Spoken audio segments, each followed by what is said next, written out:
Yang kami hormati Bapak Ketua DPRD Kabupaten Tapanuli Utara bersama dengan Ibu pimpinan dan segenap anggota DPRD Kabupaten Tapanuli Utara, para unsur pimpinan daerah, Wakil Bupati bersama dengan Ibu, Bapak Dandim, Bapak Kapolres masing-masing bersama dengan Ibu, Bapak Kajari, Saudara Sekda, Dia Kadamang Dohok Dainang, para pejuang Legiun Veteran nah hadir di son, Amang Pareses, Dohot Korwil, Pareses HKBP, Dohot Enang, Pareses HKI, Dohot Enang, Dohot Korwil GKP.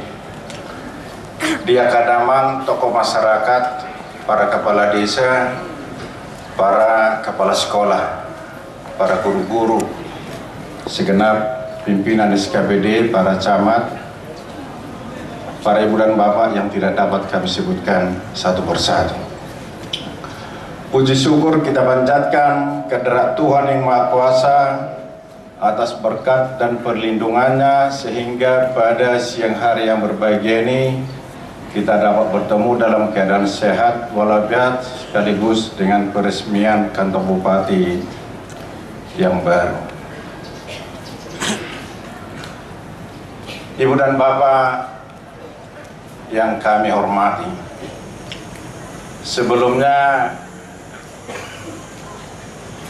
kami ingin membacakan sejarah Kabupaten Tapanuli Utara sejak zaman penjajahan dahulu, di mana Tapanuli Utara ini sudah mekar menjadi 6 kabupaten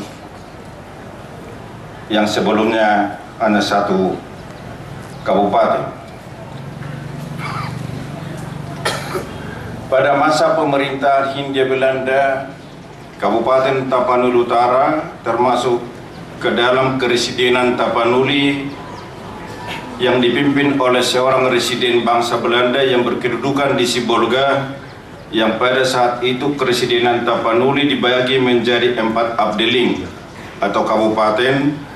Salah satu diantaranya adalah Abdeling Batak Landen dengan ibu kotanya Tarutung, dan 5 onder abdeling atau wilayah yang meliputi onder abdeling Silindung yang berkedudukan di Silindung, ibu kotanya Tarutung, onder abdeling Fantoba atau Humbang, ibu kotanya di Siborong-borong, onder abdeling Toba, wilayah Toba, ibu kotanya di Balige, onder abdeling Samosir, wilayah Samosir, ibu kotanya di Pangururan, dan onder abdeling Dairi Landen, Kabupaten Dairi, ibu kotanya Sidikala.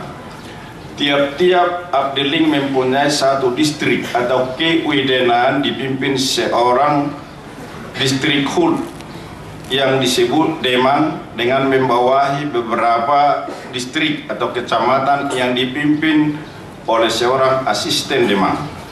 Menjelang Perang Dunia Kedua, distrik-distrik di seluruh Keresidenan Tapanuli dihapuskan. Para asisten Demang yang ada di kantor Demang tersebut ditetapkan menjadi Demang di onder distrik bersangkutan. Kemudian tiap onder distrik membawahi beberapa negeri yang dipimpin oleh seorang kepala negeri yang disebut negeri hud. Negeri-negeri ini terdiri dari beberapa kampung yang dipimpin oleh seorang kepala kampung yang disebut kampung hud, dan juga diangkat serupa dengan pengangkatan negeri hud.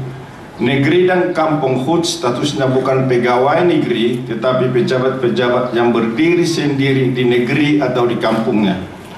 Tugas utama negeri dan kampung hud ialah memelihara keamanan dan ketertiban, memungut pajak, blasting, rodi dari penduduk negeri kampung masing-masing.